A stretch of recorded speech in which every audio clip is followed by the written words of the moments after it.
just put up your hands. We need to energize ourselves.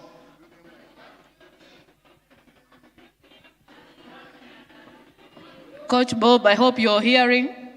I've heard. Okay, DJ, have you heard? Okay. Okay, we start counting as the music comes. One. Together. One. Two.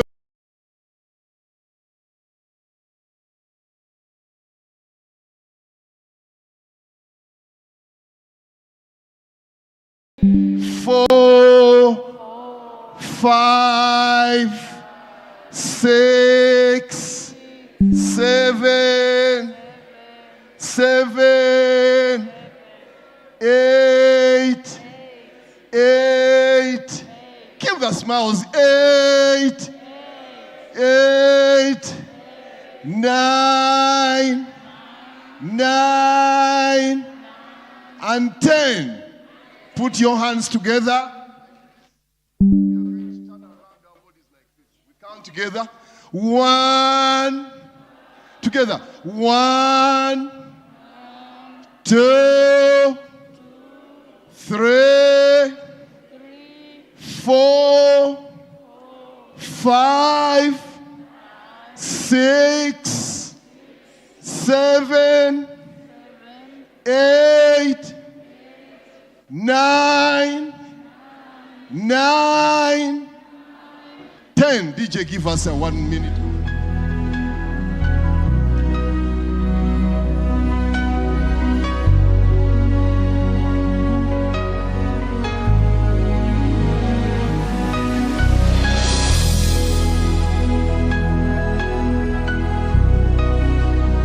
Bounce where you are. Simple. We have Dr. Chama Inze here from Ministry of Health. He knows what it means. You are here, moving in our midst. I worship you. We're singing. I worship you. You are here, working in this place. I worship you. I worship you. You are here, moving in our midst. I worship you. I worship you. You are here, working in this place. I worship you. I worship you. Hey, Waymaker, miracle worker, promise keeper, light in the darkness. My God, that is who you are. Waymaker, miracle worker, promise keeper, light in the darkness. My God, that is who you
Cut. You mend the broken heart. You're the answer to it all. Jesus. Brother! Out. Brother! Out. Clap for yourselves. Thank you. You have energized us. Thank you so much, Coach Bob. Members, back to business. Back to serious business. Honorable Daisy, you have really elaborated more about the special interest groups, the opportunities, and the gains. Honorable members, I'm repeating that since we have congested programs, we are not going to have plenary. But it won't stop you from sending in your questions. We'll ask the organizing team to ensure that those questions will be responded to in writing. But this will depend if our next presenters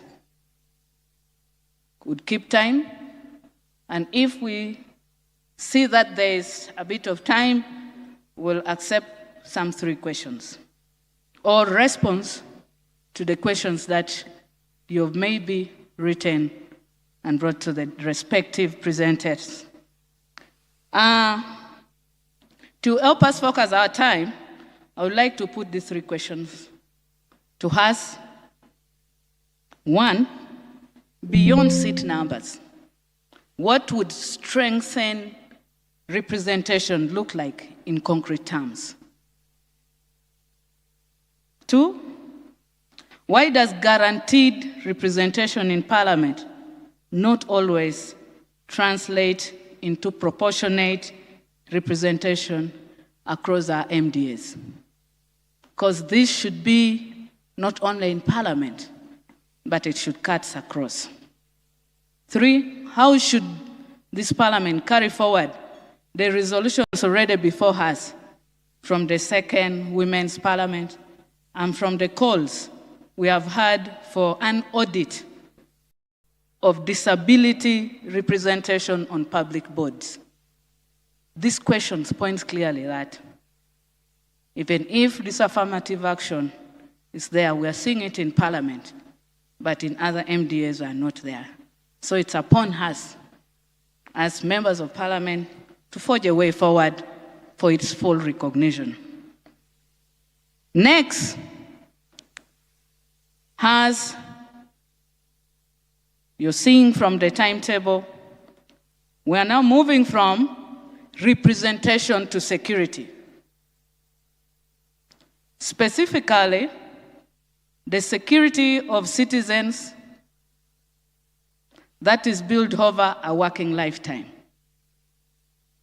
Our next presentation is social security and national development, the roles and responsibility of a legislator. Our presenter is Mr. Patrick Ayota, the Managing Director, National Social Security Fund, Uganda. Patrick joined NSSF in July 2011 and is currently the Managing Director.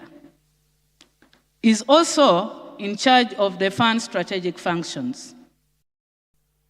He was previously the Chief Finance Officer, a position he held for 6 years until November 2017. Patrick has been at the forefront of various projects at the fund, which is steered successfully, including the strategic function setup and the rollout of balanced performance scorecards. He was named runner-up at the 2017 National CFO Award organized by SCCA. Prior to joining the fund, he was the finance director for Barclays Bank Uganda and he has extensive experience in accounting and finance management that has been attained in various roles in Uganda and USA. Patrick is a certified public accountant. He holds an MBA from the University of South Carolina and a Bachelor of Science in Finance from Liberty University, Virginia, USA. Through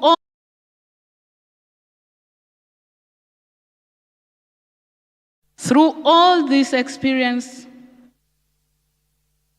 and qualification, that's why he climbed the ranks up to the managing director of NSSF. Honorable members, this is a resourceful person that is in charge on the workers' old age security. And it's very important that we listen to him carefully. Even if there are no plenaries, please send your questions to him. The team will post on our different forums to ensure that you are responded to accordingly. Honorable Patrick Ayota, the floor is yours. Come and give us that insight about NSSF. Thank you so much. Let us give him a round of applause to welcome him. Thank you. Good evening. Good evening. I know I stand between you and your break time, but it's a privilege and an honor to actually stand before you, and allow me to say congratulations. I know it was a bruising election exercise you went through, but you won and you are here. The amendment basically did two things. It dropped the threshold to one employee and then to open the savings to the voluntary people. And I'll give you a bit of stats and see, since 2022, what has happened on the voluntary side. The governance, basically, I'm not going to spend it. The most important thing about the governance, when the act was amended in 2022, we report to two ministries. We report to the Minister of Finance for all the investment decisions we make, interest declaration, and reserve management. The rest of everything else, including appointments, we report it to the Ministry of Gender, Labor, and Social Development along the way. Why we exist as a fund? We exist to make lives better by making savings a way of life.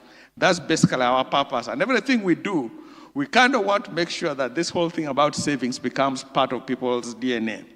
And becomes very imperative because of one thing. So I'm going to give you statistics that you will be surprised at. In about 25 years ago, most of Ugandans wanted to get their money out, because at that point, the law said that you can only come to get your money when you're 55, and that's why the majority of the people come. It also makes allowance for disability, for survivor, and everything. But majorly, people would wait until 55 to come for their money. But 25 years ago, the lifespan of a Ugandan with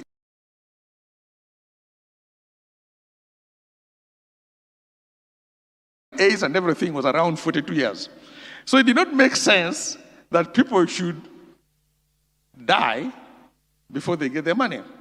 But thank God, and this is where sometimes the stats are there that we see, that as a country we've made a lot of progress. Today, the lifespan of a Ugandan, for female, 68 years. For males, it is 64 years. Now, there's a reason why women are outliving the men. You men, you know, sometimes you keep too many things in you, and those things can kill you. But that's not the most important thing. What's interesting is the UN says there's what's called longevity span life, beyond your lifespan. In Uganda, it's 15. So somebody who basically turns 64 can live for another 15 years, 79 years. And I challenge you, go to your villages. You're going to see that in your own villages, there are more 80-year-olds than there used to be. More 77-year-olds, your uncles, your aunties, are living longer than they used to live in that case. Now you think of this. Somebody retires or leaves active employment at 55.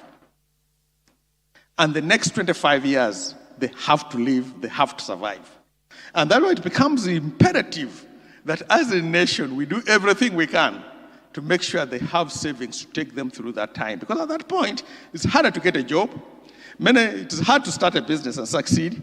The only thing that can sustain somebody is the business they started or the savings they had along the way. Basically, one of the things that we want to do as a fund is we call ourselves to one with the social security provider of choice. That somebody goes to bed at night, remember, say, thank God I saved the necessary for that purpose and has helped us. And there are 3 promises we give to our members. 3, safety. We keep a member's money for 25 years or 30 years. We want him to know that this money will be available to him or her when they become eligible to get it. Not only do we keep the money that the member gave us, that the employer gave us, that we also invested, but we've added enough on that money that has preserved the value. So, safety. That is a promise to give our members. And by the way, members of parliament, let me assure you something. Many times we mistake the money we hold. The money we hold belongs to members. They belong to somebody. It's not like tax that all Ugandans own. Because when the URA comes and taxes, all of us Ugandans own it. NSF, the money belongs to members. And because we have that safety promise to the members, we are very careful how we invest and where we invest. We promise the member convenience. This informs our IT. Whenever they're available, they interact with us, we make it easier for them. The last one is called empowerment. We couldn't do that until 2022 when the law changed. One of the saddest things we have as a fund, we have somebody's 300 million shillings and his wife is in ICU, or the son is in ICU. But because the law never made a provision for the spouse, it turns out that we cannot help that member at all because we will then be breaking the law. So empowerment allowed us to open up the voluntary space. And the most interesting thing, you won't believe, the law was passed in 2022. We basically were able to bring the regulations around it. It was passed in November 2024. Between November 2024 and now, as of yesterday, 95,000 members have saved voluntarily, and they've saved 195 billion shillings. And it cannot define that thing that Ugandans don't want to save. No, Ugandans save. It's just that we need to give them a place to save well. Some we save in land, we save in cows, we save in goats, we save in chicken. But what you want is save in money because it helps you do the things that you want. These are our values. I won't go too much into it. Center to it is integrity. Because one thing that one member do is to trust us with their money as we do that. And this evidence of what we call the trust in members fund. Look at the bar graph. The bar graph tells you the number of members over the age of 55 who have left their money with us. I mean, if you look back in around, it was maybe around 98,000 towards the end, and it has been growing, regardless of what happens. That people who should take their money have decided to leave their money with us because they know that it's safe and helps them do the things that they want. This is our footprint where we are, branches, and how you get in touch with us from central to eastern to western to northern Uganda. This basically, someone tells you about what we are. 3.6 million members. We have about 118 employers who have come, and this is how they can access us through this.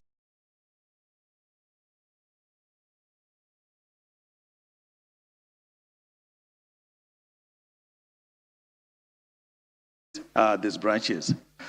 Our contribution to the economy, we have about 13% of GDP. That's the savings. Keep that number in mind because it is going to make a lot of difference when we discuss certain things.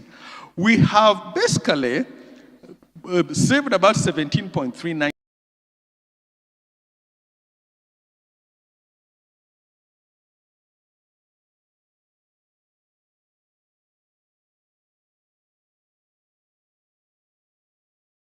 trillion shillings in this economy. Many of you may not know, but 80% of our investments, and today as I'm speaking to you, the fund's about 32 trillion shillings, Uganda savings. About 80% of that we've lent to the government through government bonds. Now, many of you may say, what? You lend this government money? Yes, it's the safest investment you can make because Parliament, basically, you consider it sovereign loan. Whenever Bank of Uganda auctions these bonds every month, everybody fights for it. The banks fight for it. The foreigners fight for it. We also fight for it. And normally when we come through, it helps reduce the interest rate because we are local in the things that we do as we are.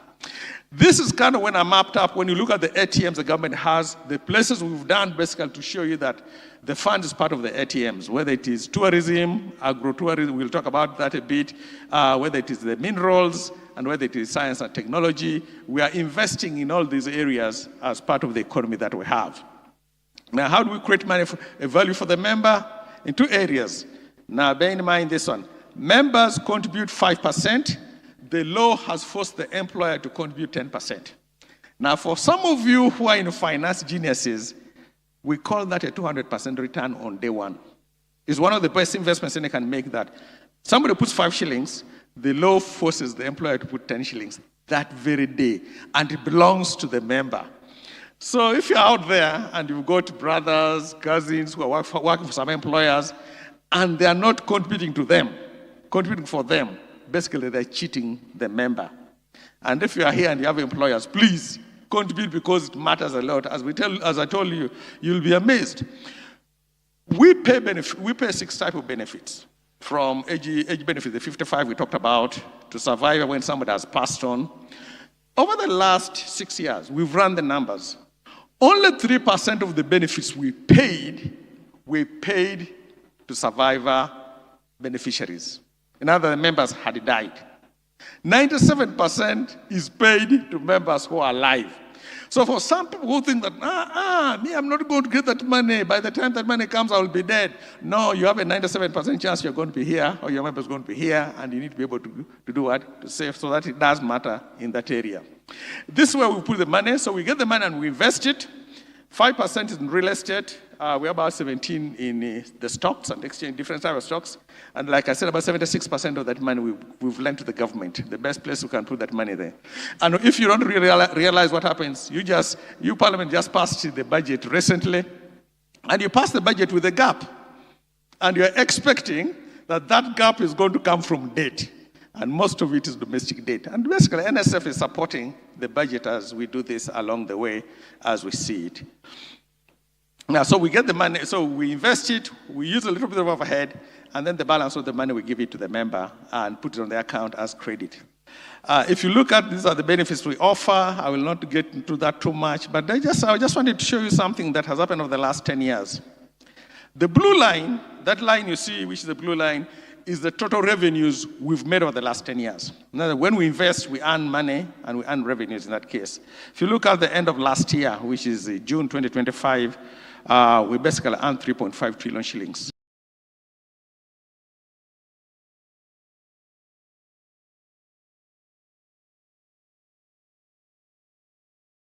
In earnings.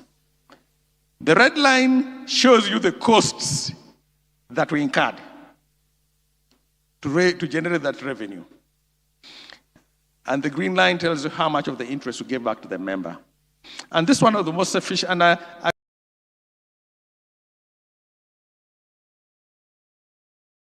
cannot say this with a lot of pride. Many times we look at Uganda, and you're thinking that everybody in Uganda is a thief. No, sir. Not everybody in Uganda is a thief. Not everybody.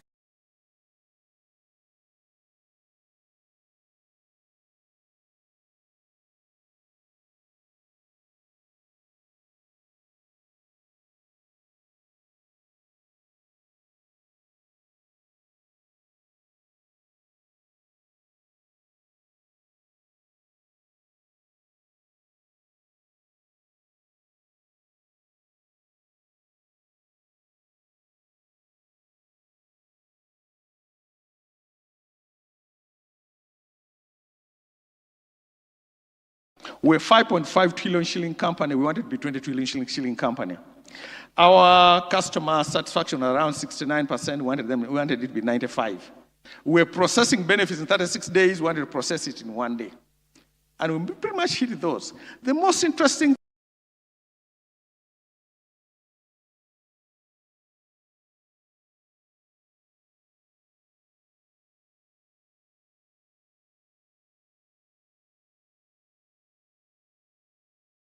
thing is, and this way you can find a little bit about the Ugandans, that when we set up those targets in 2015, we didn't know COVID was going to be here.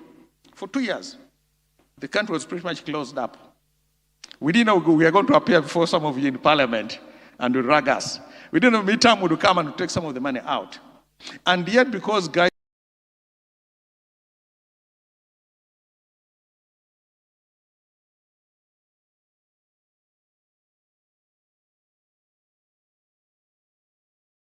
worked so hard, we hit 20 trillion shillings 18 months ahead of schedule. We hit it by June 2025, and that's why we're 26 trillion shillings by the end of June 2025. And those are things that we think actually happen. So now when we look at the things that we have across, that's done now in Vision 2020, 2035. But there are challenges we face. And these are the challenges we see that we have to deal with as we look at the next 10 years, where you are going to be very pertinent in the things that we are talking about. I'll not go to, the key challenges basically is this, coverage. Right now, all about 13% of Ugandans, working Ugandans are saving with the fund, and yet we are living longer. So the challenge for us is we need to increase that percentage to 50%.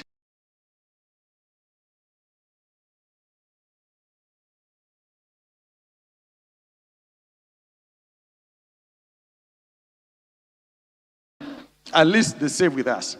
We think if we do that, 50%. This was Vietnam back then. Look at Vietnam. It was an agrarian society. So is Uganda. It was emerging from devastating wars. So was Uganda. Its major export is coffee. So is Uganda. Had revolutionary leadership. Now you guys may, I was saying this one day and say, yeah, I will tell you something. President Museveni, a man who can convince his colleagues that with 27 guns, he can begin a fight and overthrow a government in 5 years is revolutionary enough. So we also had a revolutionary leader and then gifted in national nation. This is Vietnam. You could basically replace Vietnam and put Uganda, and you're describing Uganda. And look at the reforms they went through. They liberalized the economy, so did we. We are looking to attract FDI like they did. We have deliberate policy on industrialization and value addition and export-led growth. These are the history of Vietnam and the interventions they made. And we made the same kind of interventions in this country like Vietnam did. This was Vietnam in 1986. That's the countryside. If you look on the right hand, no, if you look on the left-hand side, that's Hanoi, the capital city. This is Vietnam today. That's the countryside, that's Hanoi.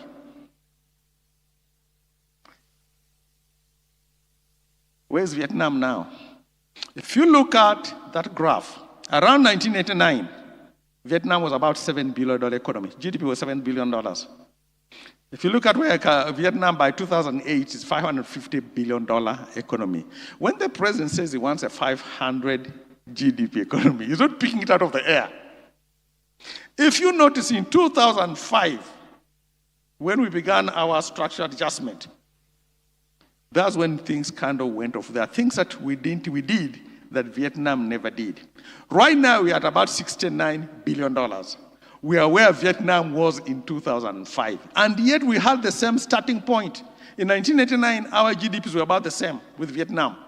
But they did certain things that helped in that case. So what did they do? Two things. There was state intervention in agriculture. Now, members of parliament, if you remember, one of the things that kills Uganda, 80% of Ugandans are in agriculture. And over the last few years, the last 25 years, we've done everything we think we should do. NADS came through, PDM now is in place, OWC came into place. We've done everything we've done, but we've missed one thing. For you who are economists in this house, the mistake we made as a country, we thought that if you fix the supply side of agriculture, the farmer needs quality seeds, the farmer needs irrigation, the farmer needs warehousing. If we fix the supply side of agriculture, we fix agriculture. And yet every year the farmer harvests and asks us the question, where are we going to sell it? And back then we used to have cooperatives that were the intermediary between the farmer and the markets. Vietnam kept theirs. And the farmers have markets for coffee, have markets for all those things and so on. And you'll realize when I come there what we need to do in that case. The second thing Vietnam did, they increased domestic long-term savings. They raised the contribution rate for their NSF from, about that was 15% to 32%. And the country began to save. Why was that important? Because all your Asian tigers, whether it is South Korea, Vietnam, China, Taiwan, Singapore, Malaysia, became Asian tigers when their long-term domestic savings hit 27 to 30% of GDP.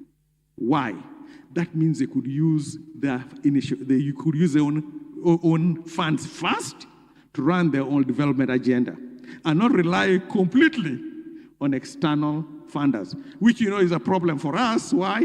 Because what happened when we didn't like the LGBT and we passed laws, the World Bank said, I'm out of here. IMF said, we're out. They've come back.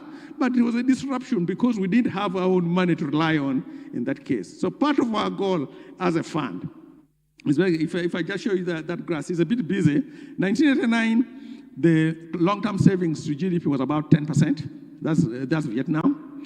The GDP per capita was around about $700. If you look at now towards the end of 2024, they're saving about 35% of their GDP, and the GDP per capita is about 3,500. So it matters if a country can save. Now, the thing is, if you think about it, today, the only long-term domestic savings we have is NSF. So at about 13%. We have about 11% if you add the other things. So if we need Uganda to basically become self-sufficient as we look at 2040, we better accelerate our savings. And that brings me to what I think your role as a legislator is supposed to be. How do they deliver more savings? This is our target. We said we are going to increase coverage 50%. We've gone into informal sector. We'll serve our members satisfactorily. We hope to grow to 80 trillion. I'll give you an example of what that informal sector means. Many of us look at borders, and in our minds, these are the most erratic, most informal, most indisciplined characters we have in the society. What we found out was very interesting. Most of the border riders belong to a stage. That stage has a president, has a treasurer, has a secretary. They have a copy of their national ID on that stage. They have their phone number. Sometimes they even have the LC1 letters on that stage. So we're talking to the association president. Say, how do we reach them? He sat with these border leaders and explained to them how they use their money when they leave the house in the morning. He says, you leave your house in the morning, you stop by and you take a chapati and coffee or tea. At 10 o'clock, you stop, you take another porridge. You've now just spent 4,000 shillings. At lunch, you go to Mama Nalongo's, you eat 4,000 shillings worth of food. Then at 4, you are taking another porridge. By the time you had complete for them, they're eating between 13,000 and 14,000 shillings a day. So he said, the challenge to them is, I want you guys to save 1,000 shillings a day. Save one chapati a day. His target is to have 1 million borders. We have 2.5 million borders in the country. To have 1 million borders, save 1 million shillings a day. Now, honorables, that's 1 billion shillings. That's 360 billion shillings a year, which can help us grow this economy as we look at it. So there are things we're trying to do that we think will drive us there. One of the things that we talked about is as we do this willingness, as we do this savings plan, the one thing that we want to do is maximize contributions, bring as many people as we can in here. So let me just touch a couple of things that you'll find that we're doing. If you've got something in your constituency, possibly, we have this program called High Innovator. We are basically partnering with Mastercard Foundation. We ran it for 4 years.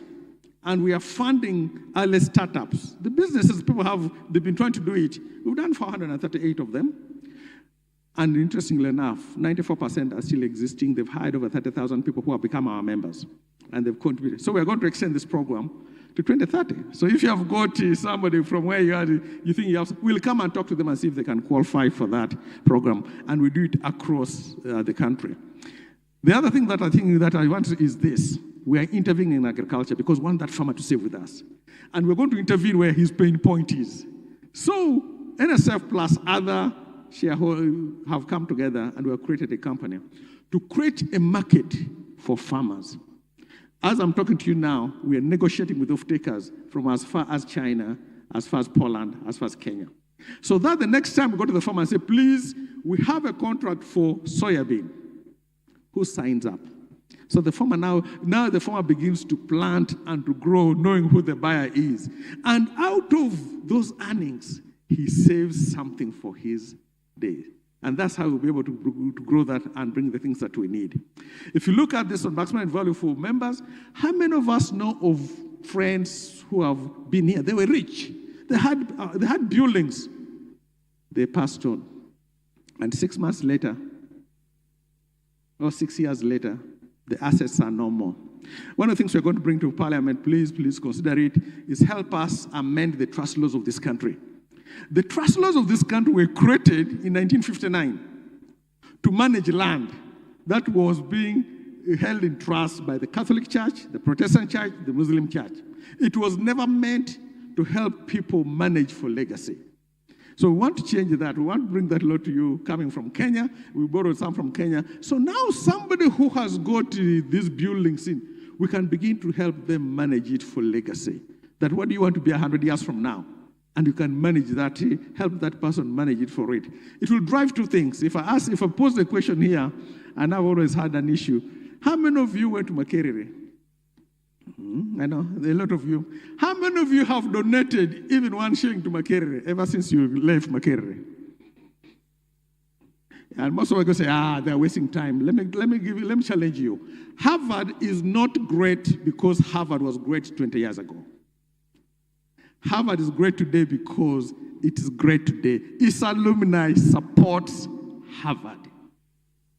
If you do not support Makerere, the degree you have will not be worth the paper written on it. Look at the ranking of Makerere over time. What has happened to it? But if you begin to say, okay, you know what? Here's my assets, manage them for me. By every year, give Makerere at least 10 million shillings for life. For your wife's life, for 100 years. We begin then to manage that in terms of the things that we want in that process. So when we talk about the things that we do for us, these are the things that we want to do this year. My appeal to you is going to be 2. I think I'll just go through here and see what we want to do. As I can see here, most of the things that we do are linked to my ask, so that I can finish. So there are certain laws, some amendments I want to bring to you. Please, the trust laws, consider that. Many economies have tax laws that are very favorable towards retirement. In NSF today, the taxman taxes contributions, taxes income. And by the time the benefits have come, the taxation have eaten there. We want that tax regime to change. We are an investment firm and want to make sure that some of the things that we're doing can help us along there. So the amendments that we'll bring across to you. But this is my last thing to you. You're a new member of Parliament. Please, don't just rely on the savings you have with Parliament. Open up a voluntary account with the NSSF. It's called Smart Life Flexi. Right now, we're giving a rate of around 13-14%, which is as competitive as the unit trust. Trust me, that money will come in handy. One of the things that Honorable Ndezi talked about, and Honorable Ndezi was here sharing some of the pains people have. He talked about strengthening the workforce. Do you know that we can go to Namave, and in the morning as you walk to Namave, you will see like 1,000 people are walking to those factories. We go in there and try to audit, and you ask for contracts, and they give you a payroll that has 10 people. Because what they're doing is they're paying them by cash 5,000 shillings in the morning. They're not keeping the records of it and so on and so on. And the strengthening of that is going to help us. Minimum wage will help us because it is a benchmark and things which we can do if we want to have social security along the way. And on days, I really appreciate what you do because I think that helps us along as we do that. So when we bring the laws to you, please help us on your own. Make sure that you also save because it will matter a lot as you do that. I think I'm at the end of my presentation. Yes. Thank you very much. Appreciate it. Mm-hmm.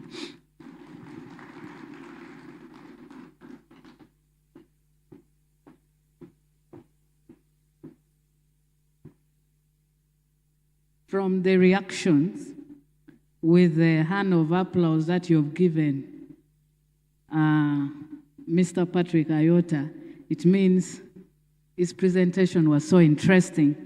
May we again join hands and thank him.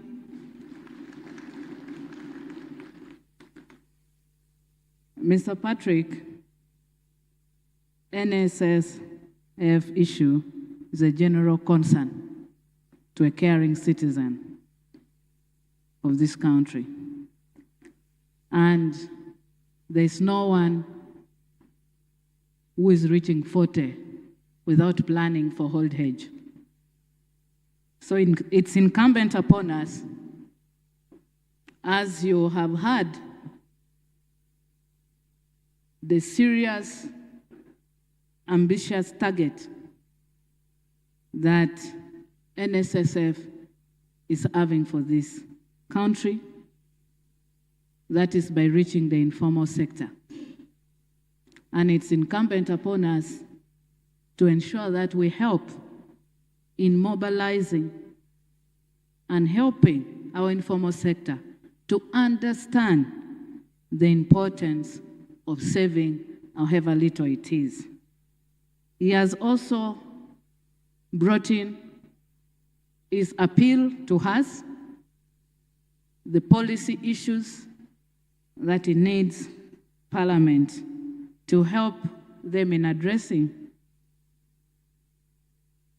And on your behalf, I would like to extend this to Mr. Patrick, that Parliament will always welcome you, because at least they have understood the target and how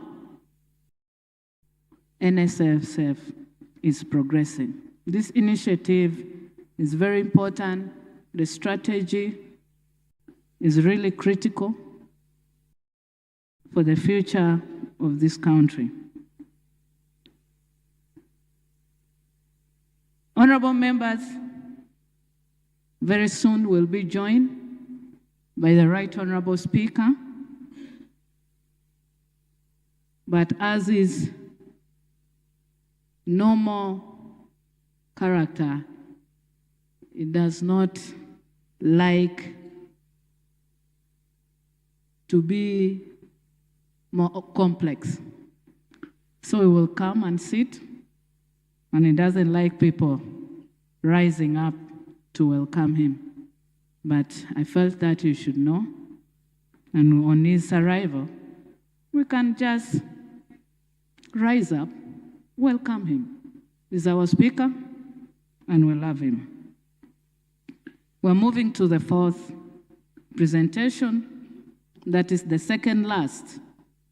This evening, we have moved from social security. We're moving now to health security.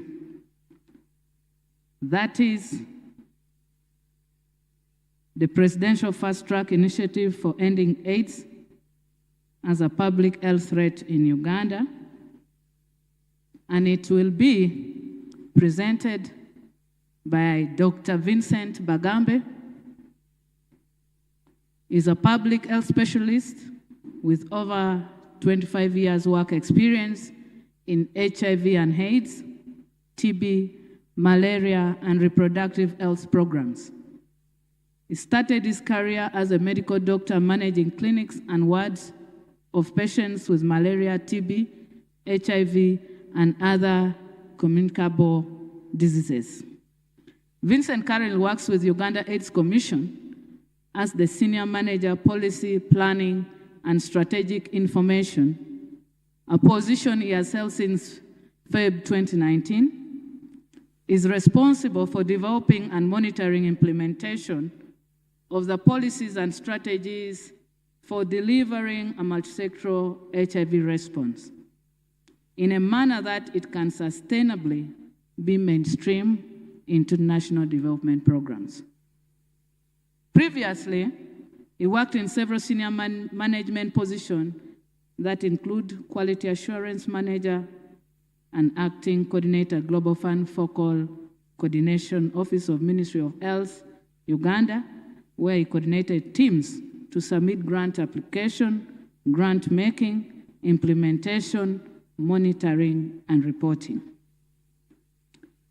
He also worked as a technical advisor, PEPRA HIV AIDS, for U.S. Department of Defense HIV programs implemented in the military populations.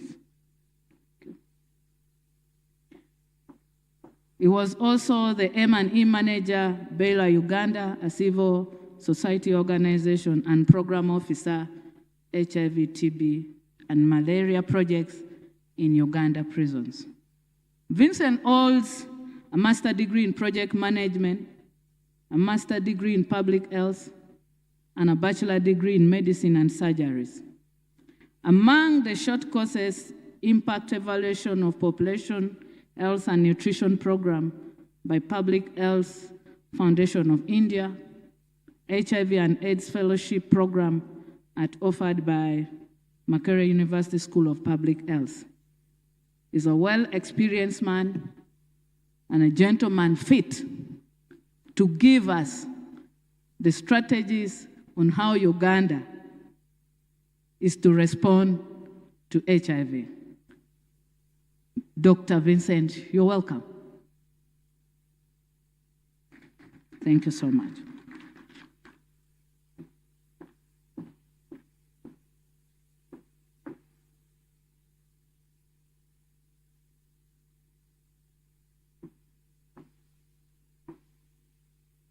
Thank you very much, Honorable Chair, honorable members, and the commissioners of the 12th Parliament. I'm very pleased to be here. I feel very privileged to be in front of you to give you these updates. As you heard, my name is Dr. Vincent Bagambe. If you look at the handout, the Director General, Dr. Nelson Musova, was supposed to make this presentation, but he has not been able to because he wasn't feeling well today. So I bring you his apologies, and I bring you greetings from Uganda AIDS Commission.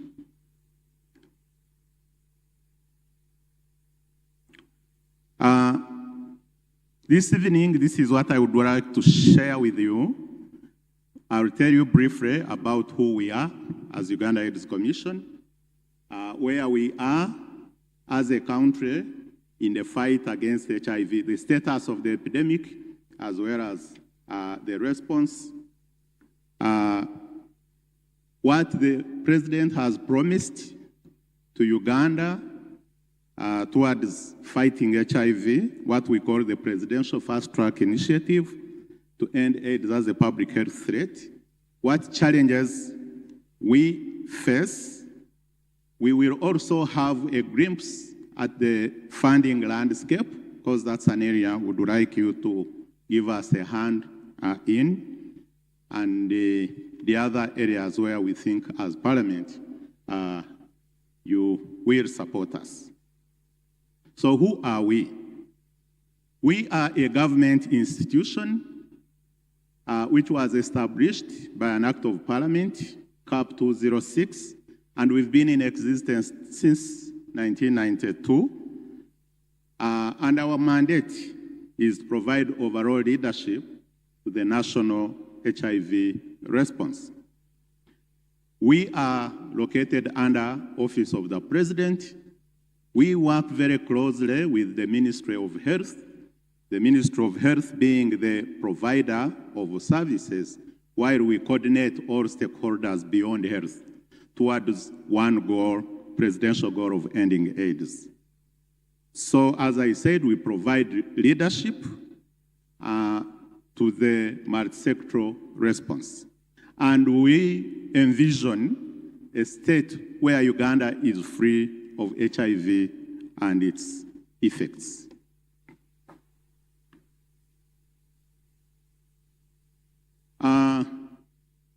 When we were constituted, we were given functions, and there are many.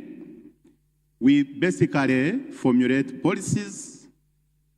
We ensure that there are proper plans and coordinate stakeholders towards the implementation of those plans, and that the plans are aligned to the national development plan.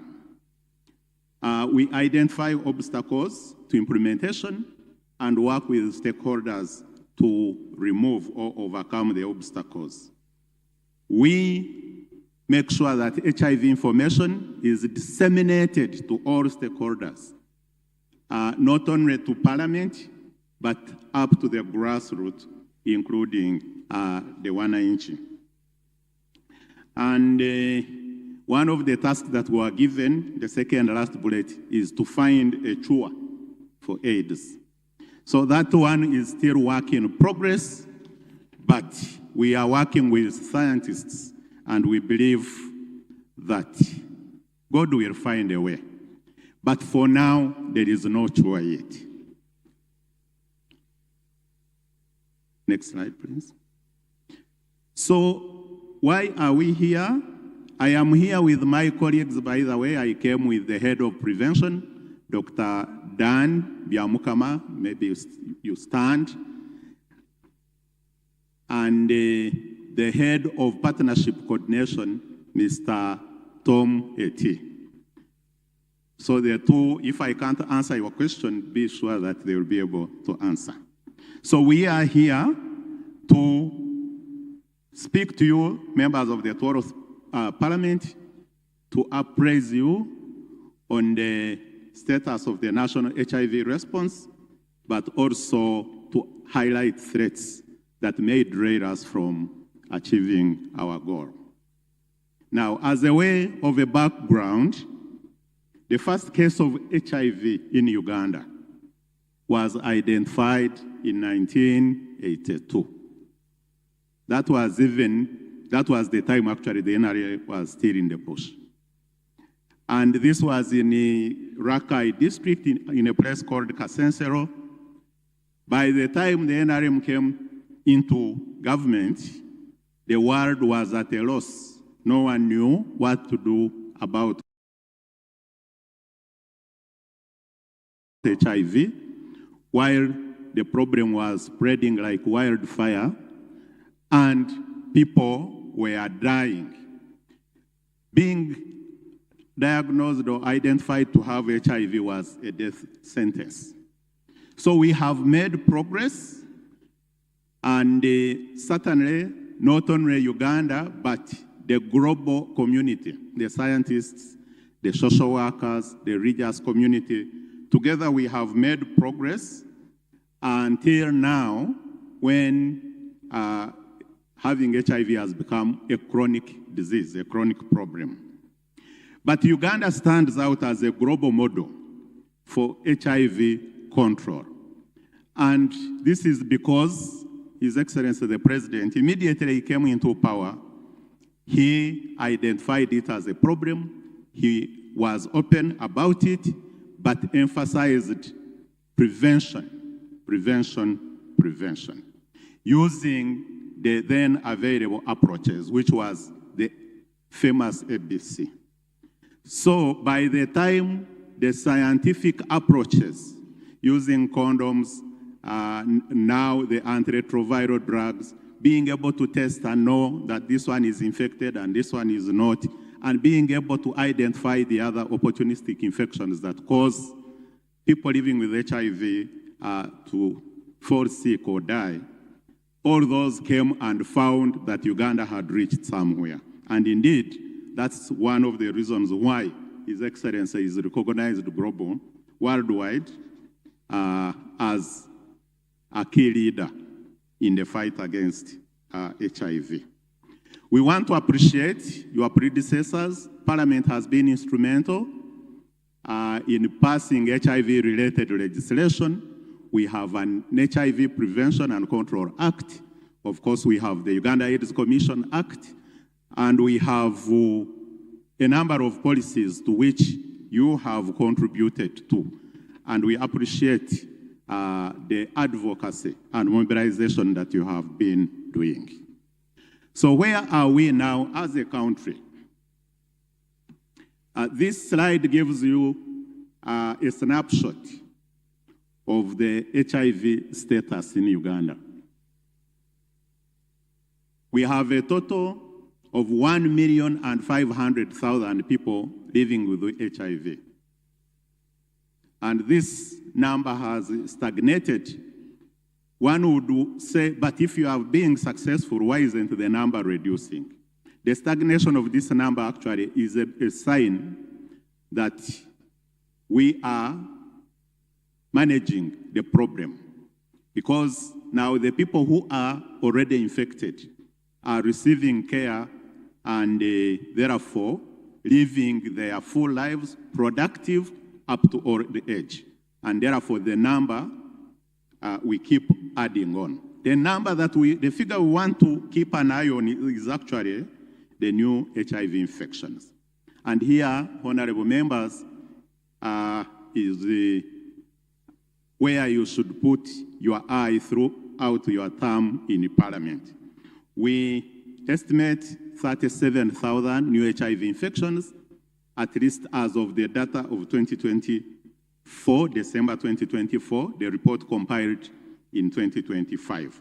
And of these 37,000,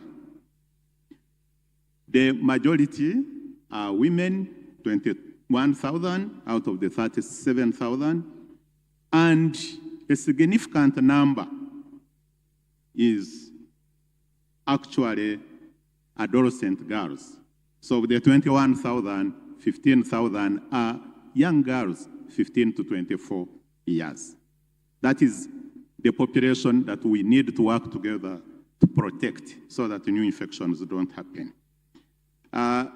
But also take note on that third row that new infections that are occurring because of transmission from mother to the child, to the babies, is still high. We see 4,700 babies being infected by their mothers. Then the other figure to note is the AIDS-related deaths. We estimate that 20,000 Ugandans each year die of AIDS-related death. Now, to note is that whereas the majority of those infected and those getting newly infected are women, when it comes to death, more men are dying than women. And this is because of the poor health-seeking behavior. The technology is there to protect the people, but people are not coming, especially the men.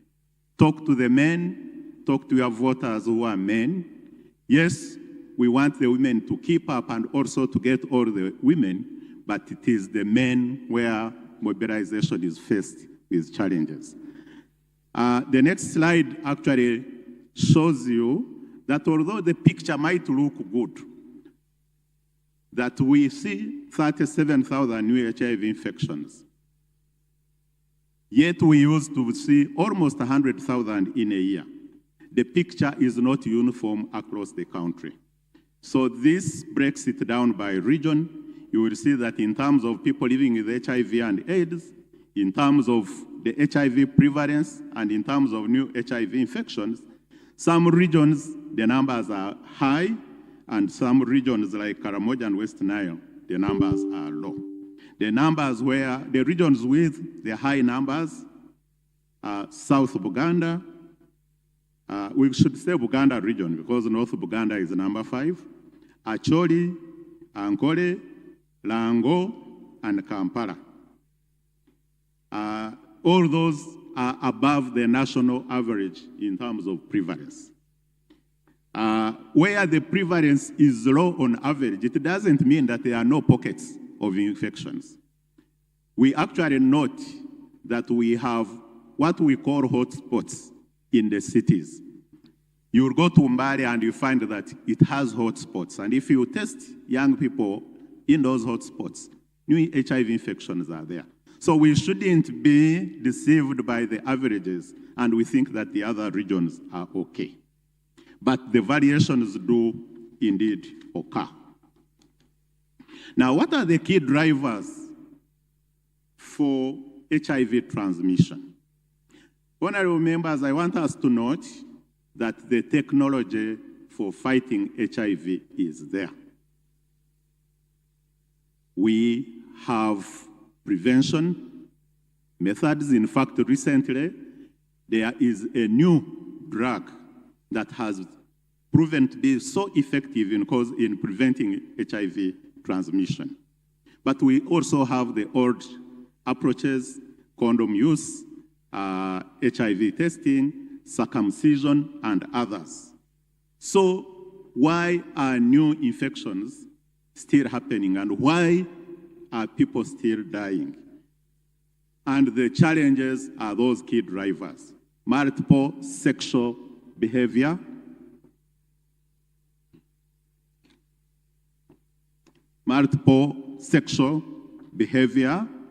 transactional sex. Anyone who has ever had sex in exchange for money, that's a very high risk sex. People who want to indulge in sexual activity when they have under alcohol and drug abuse. Of course, the gender inequalities, and I thank government for the economic empowerment programs that it has, but we need to make sure that those programs do reach the young people to fight poverty, the vulnerable people, to fight poverty and to fight vulnerabilities. And last but not least is stigma. I will now rush through the remainder of the slides. I don't know how many of you, especially, I know that the honorable members who are doing their second, third, and so on, Bisanjas, you must be knowing the Presidential Fast Track Initiative. We've been engaging with you. For the new members, we will actually be sharing with you these documents. But in 2017, His Excellency the President committed to the people of Uganda and to the global community that by 2030, we want to end AIDS as a public health threat. And this is what it means, that none of the people who is infected with HIV is dying because of AIDS-related illnesses. We are putting people on treatment and they all survive. That we minimize new HIV infections to a level where we are no longer worried about our children or about our spouses and our loved ones, that they could get infected. And that we have zero stigma and discrimination against people living with HIV. If we can achieve that status, then we can say that we have ended AIDS. But how are we progressing in terms of the Presidential Fast Track Initiative? Next slide, please. In the 1990s, the prevalence of HIV, the highest recorded in Uganda, was 18%. What this meant was that for every 100 people in a room, 18 were likely to be living with HIV. Right now, this has been reduced to 4.9. So in a room like this, still out of 100 people, you will find 5 testing positive. We have been able to reduce new HIV infections. In 2010, we were seeing over 100,000. They have now reduced to 37,000. That's a 61% reduction. And we've had a 63% reduction for AIDS-related deaths. In terms of services for HIV, we've been able to scale up. 85% of Ugandans living with HIV have been tested, have been put on treatment, and are virally suppressed. The viral load is so low that the risk of dying is low. But the 15% is now the problem. We need to bring those also into the fold. We don't want to be like the herdsman in the Bible who left the 99 and looked for the one. We have to keep taking care of the 99, but also go out and look for the one and make sure that all the 100 sheep are in the fold. Now, quickly, the key challenges: funding, especially funding for essential HIV prevention services. We have prevention services. We know they work, but they have not been scaled up to reach everyone. So we need resources to do that. We have been largely over-relying on donors, and now there is a lot of uncertainty from donor funding. We have to shoulder our funding, our epidemic, and these resources have to come from government largely, of course, as well as the in-country contributions, the philanthropists, the drives, and so on and so forth. But the main source must be government. And we know that you do appropriate the resources. Addressing social-cultural issues, the drivers of the epidemic that are in our nature, in our culture, where we must do mindset change. And communities still have and practice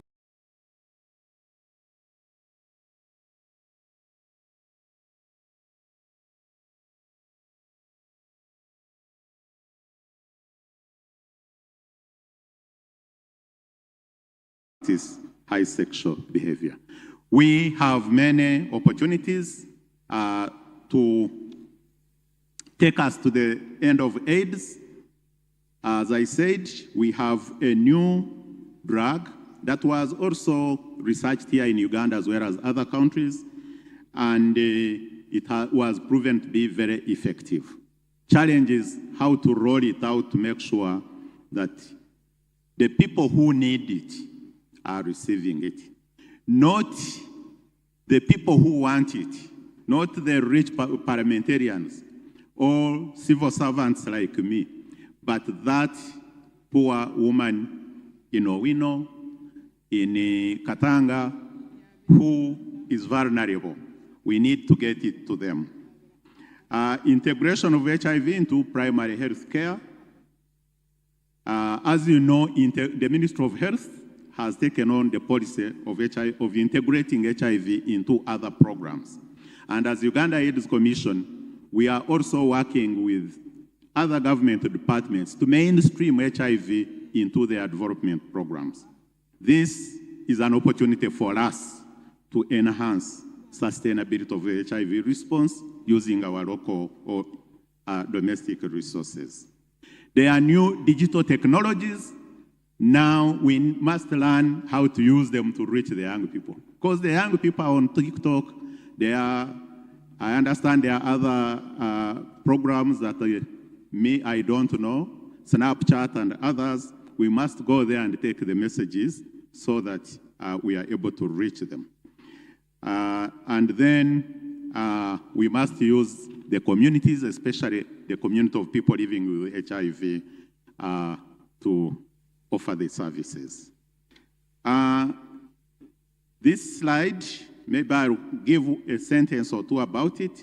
We have mapped what we need to implement the HIV response in the next 5 years, and also mapped the resources, what the government of Uganda has put in the MTF for the next 5 years, what the donors have promised to put on the table, and we note that each year there is a gap of 20 to 25%. And these resources, as I said, must come from Uganda. Next slide, please. So we have developed a strategic plan for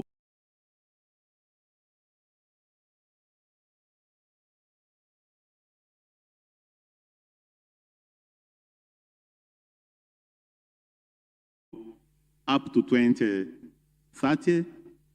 This strategic plan is aligned to the National Development Plan, the 4th National Development Plan.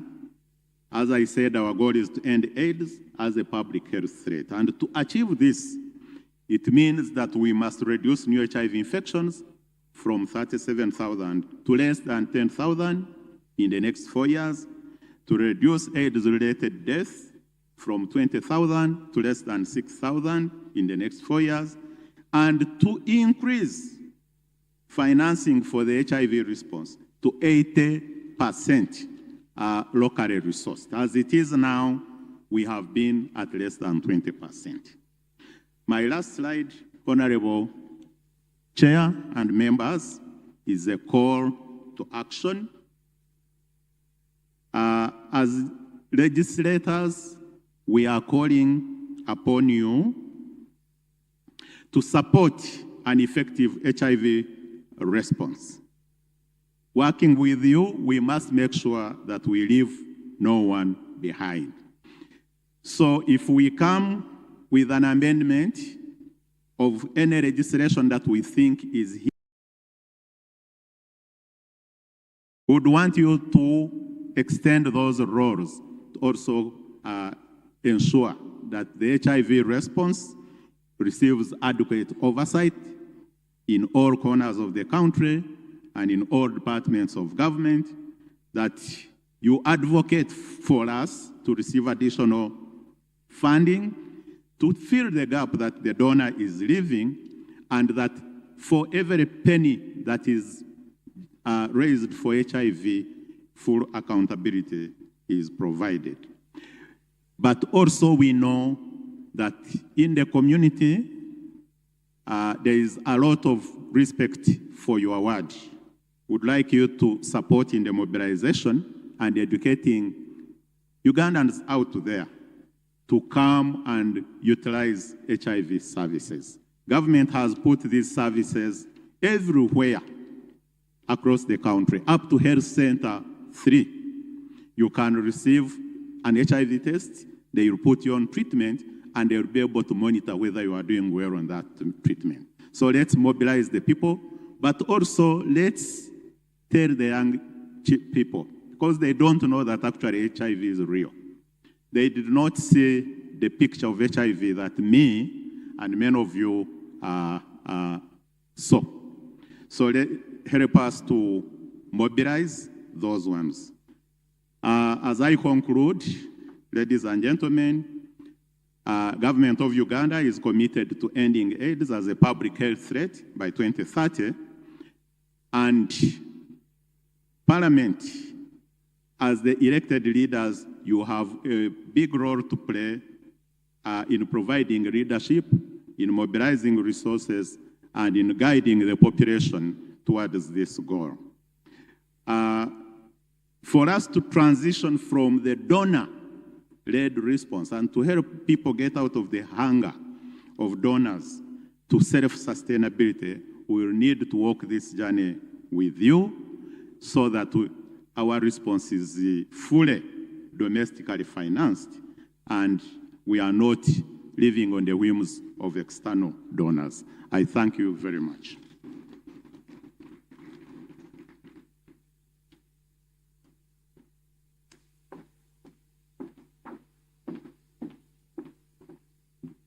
Thank you so much, Dr. Vincent, for giving us a strategic response towards HIV in this country.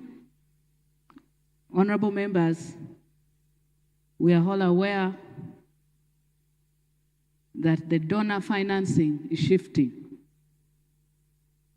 And for us to ensure that this response comes to its accomplishment,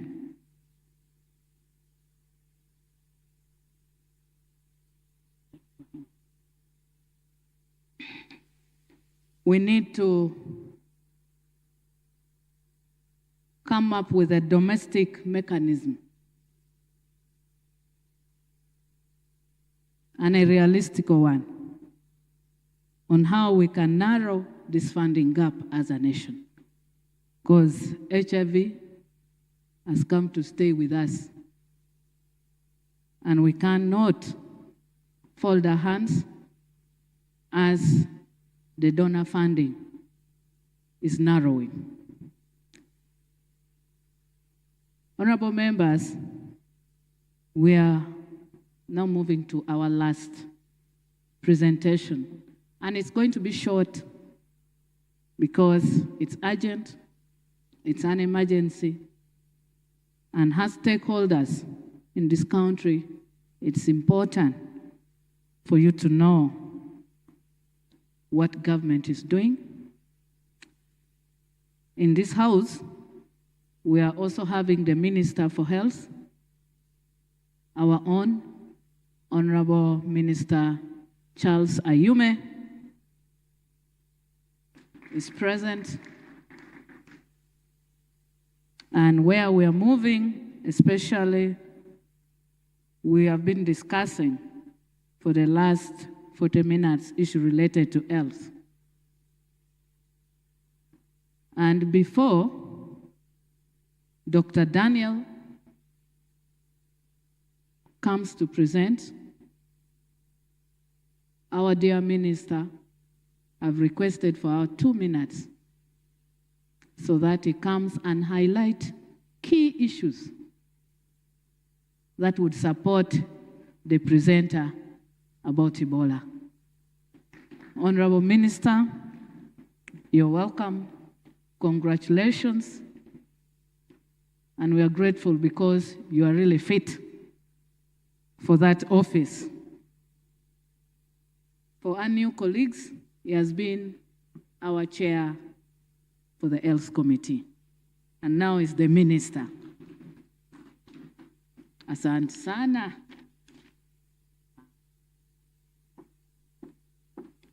Good evening, colleagues, in your respective capacities. I have already been introduced.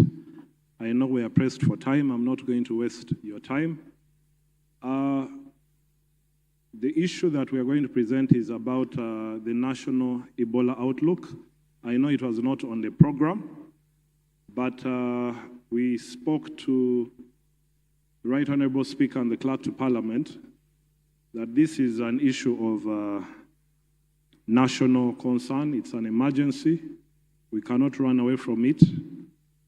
And as a minister, I noticed there was a lot of mistrust, misinformation. So we thought there was no better time to bring an assembly of 529 members of parliament up to speed than during this induction. I will now hand over to the Director of Public Health, Dr. Daniel. But I also want to tell you, colleagues, let's treat Ebola with the utmost and profound importance and attention. I have listened to many myths, but as he will present, our neighbors across, to drive my point home, when your neighbor's grass-thatched house is on fire, then you should be concerned about your grass-thatched house. Across the border, things are not appearing as rosy as they look. Unfortunately, we have been lumped together with DR Congo, and as government, we are trying to tell the international community that these are two sovereign states. So when you're reporting, report for Congo and report Uganda separately. Finally, whatever we do, whichever announcement we make, we first have to inform His Excellency the President. Even me as a minister, I cannot come out and start making declarations. We have to go to him. He's the one in charge of the country, and then he gives the nod. So otherwise, thank you very much. I'll now hand over back to the Master of Ceremony.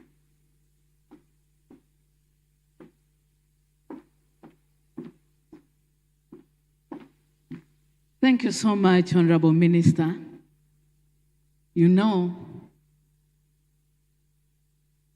there are other restricted statements that can be made only politically, but not technically.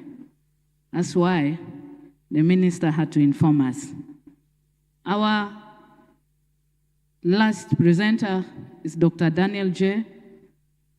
Chabayinze. He's a medical doctor, epidemiologist, and public health specialist. His work focuses on improving quality of care, strengthening health emergency management, and advancing the control of neglected tropical diseases, communicable diseases, and malaria. He serves as Director, Public Health, Commissioner of Health Sector Partners and Multi-Sectoral Coordination. He also represents Uganda in World Health Organization pandemic treaty negotiations and international health regulations. He's not searching. amidst all experience that he has, globally and nationally, is a fully married man and already a man of God. So there is no space. Doctor, thank you so much. Come and present to honorable members. Thank you.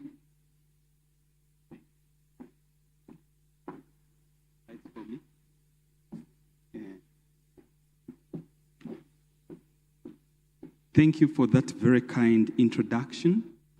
I know we are pressed on time. I'm wondering whether the person I gave my slides is able to load them.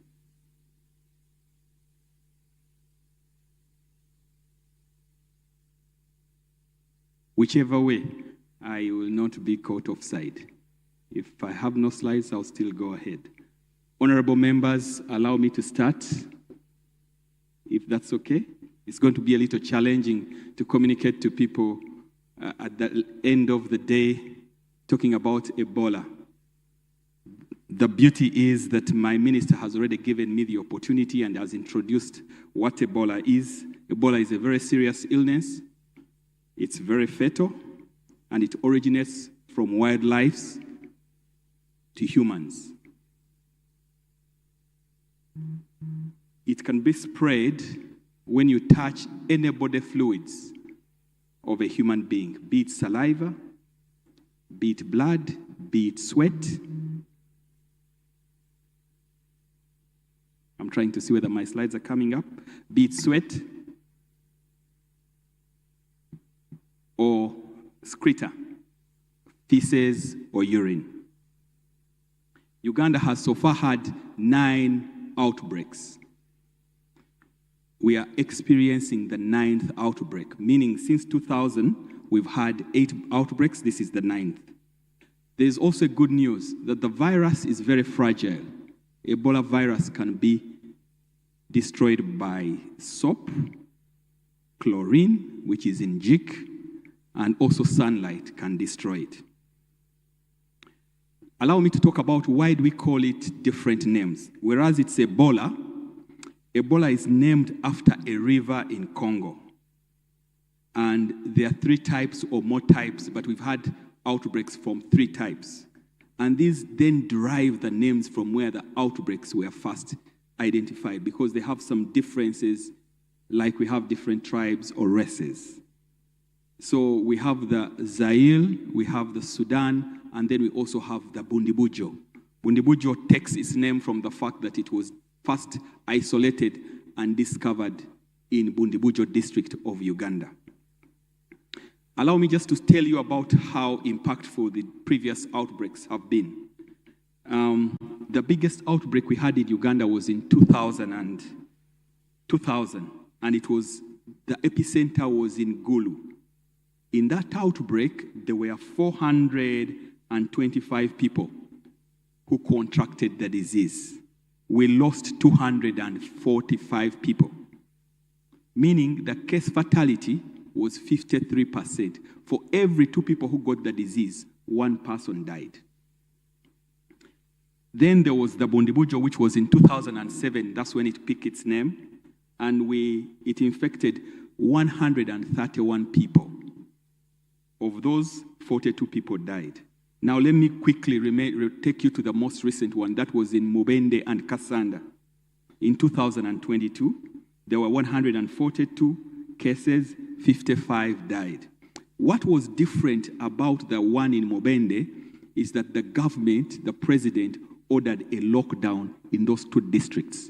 Despite the fact that we discovered the disease when over 40 people were sick, that geographical or regional lockdown helped us to cut the disease in a short time, even if it was able to spread in 8 districts at the time. You remember there was students who came to Kampala, there are people who came to seek divine intervention in a shrine, and they brought the disease also to Kampala. But the current, most recent in 2024, we had an outbreak which was purely in Kampala, and it was discovered in Mulago International ICU, and it had 14 cases, 4 deaths, and the case fatality rate, which is the number of people who die, where one person in every 4 people died. Allow me just to give you the highlight now, and I think I'll be done, unless you have many questions. Oh, thank you very much. My slides are up. Can we go to the next slide, please? Okay, so these are the numbers. We have had 20 confirmed cases. We have only to announce the cases if we have been able to confirm in a laboratory. So we've had 20 cases, 18 cumulative admitted, 2 died, 1 died before the outbreak was announced, before we had a chance to admit, and then another one died as they arrived in our treatment center. And cumulatively, we've been able to discharge 14 people. Now, that number has changed because we've been able to have another one person turn negative. So we only have 2 people on admission. This was supposed to be made on Monday, but one day later, we have better results. Now, we've decided to separate the Ugandan cases from those who are imported. This outbreak is very unique. It is an outbreak being imported by people coming for medical tourism. The people in our neighboring country seek care here. And because they seek care here, they have all come to be treated. And unfortunately, when they are discharged here, they call the people back home and say, in Uganda, there is a cure. Ebola has no cure. You are only given supportive management, and the trials we're using as medicine can relieve and support you. So we cannot relax and say it has a cure. Unfortunately, all the people we've treated in Uganda have recovered, as you will see. We still have 1 critical child who is not, we are still hoping that they will pull through. So you can see we have had 5 Ugandans getting infected, and they were all health workers. 4 were health workers in one particular hospital. Because, and I will not tell you the story, but I think you've all taken an oath of secret, because the hospital was not being forthcoming, and government was forced to close it down. So the 4 health workers got sick, plus the driver who was driving this family who came in as